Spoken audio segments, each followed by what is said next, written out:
So, you know what bothers me about tonight?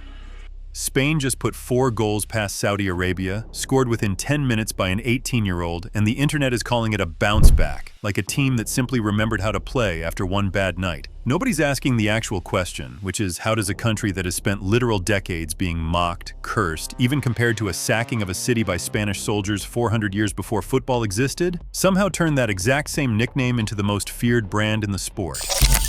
Because here's the thing almost nobody knows. The nickname everyone shouts when Spain wins, La Furia Rota, the Red Fury, was not given to them by themselves. It was given to them by an Italian journalist in 1920, watching Spain play their first ever official match. It was not meant as a compliment. It described a level of physical aggression that had nothing to do with the football you are watching tonight. And that match itself, the one where the nickname was born, sounds like something out of a film nobody would believe if you pitched it. Antwerp, Belgium, 1920. Spain's first official international match ever against Denmark, a team that had finished runners-up at the previous Olympics. 75 minutes in, with Spain leading 2-0, their goalkeeper Ricardo Zamora gets sent off. No substitutes were allowed in 1920, the rules simply did not exist yet, so Spain had 10 men, a 2-goal lead, and no professional goalkeepers left on the pitch. A left-winger named Silverio Izaguirre runs over, strips off his red shirt right there on the field, swaps it for Zamora's dark goalkeeper jersey, and spends the final 15 minutes of Spain's first ever international match standing in a goal he had never once defended in his career. Spain held on. They won. And the Italian press, watching a team play with that much aggression and improvisation under pressure, coined the phrase that would follow this country for the next 100 years. A phrase originally describing chaos and brute force eventually became the brand attached to the most technically refined footballing nation on the planet. So let's go back to where the actual football identity starts. Not 2008 earlier, because before the genius, there was a decision so brutal it should have ended a coach's career before it even began. October 2007, Luis Aragones had just survived a vote of no confidence after losing to Northern Ireland. The Federation rejected his resignation and, instead of playing it safe, he did something that would get almost any manager fired today. He dropped Raúl González.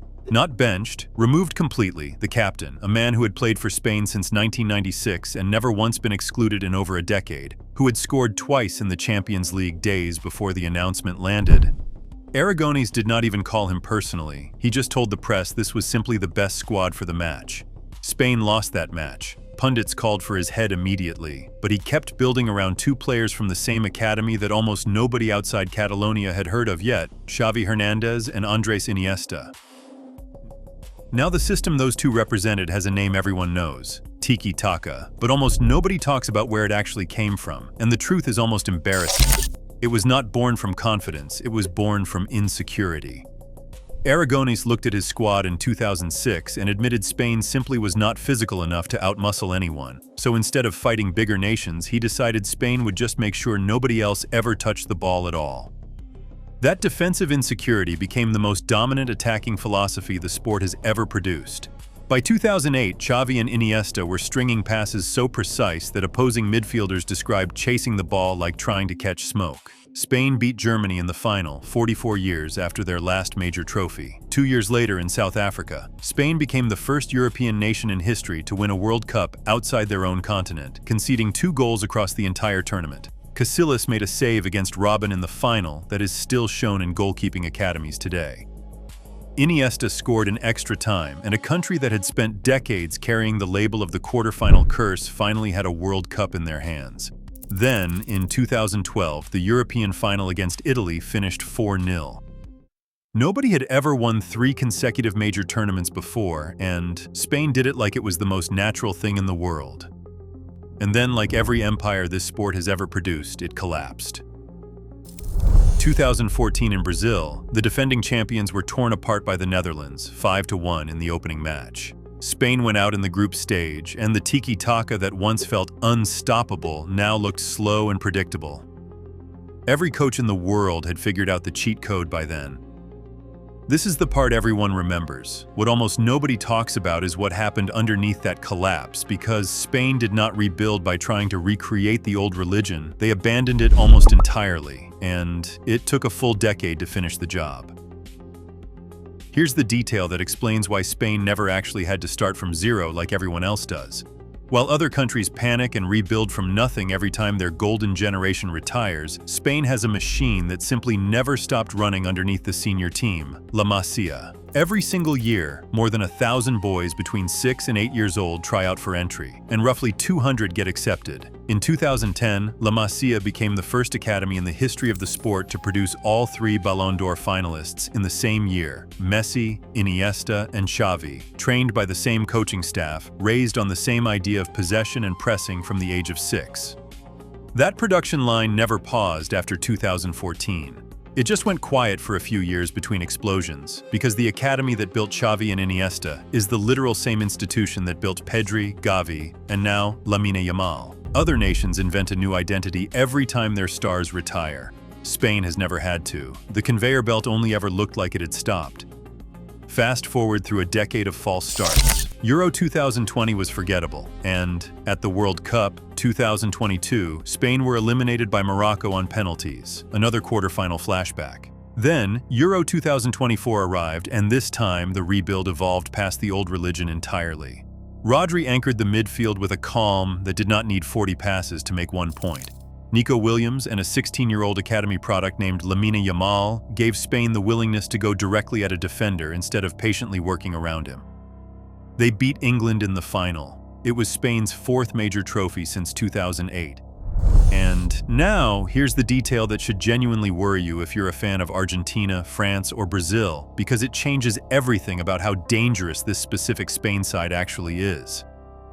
On May 25, 2026, Luis de la Fuente announced his 26-man World Cup squad. For the first time in the entire history of the Spanish national team since 1920, since Zamora got sent off in Antwerp, since Xavi and Iniesta lifted the World Cup, there is not a single Real Madrid player on the roster. 0. Not one player from the most decorated club on the planet.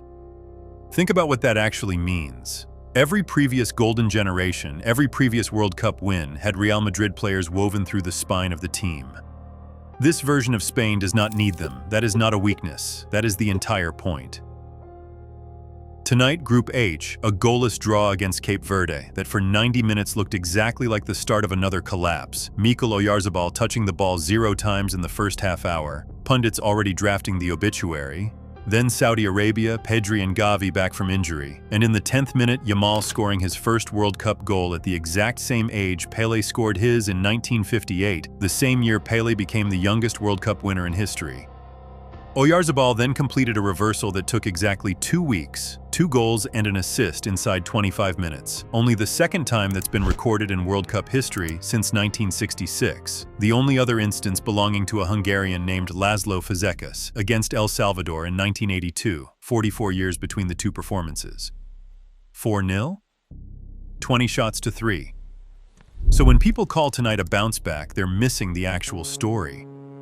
This isn't recovery. This is the same pattern that started with a winger putting on a goalkeeper's shirt in 1920, repeating itself again in a squad that just proved it doesn't even need the most famous club on the planet to do it.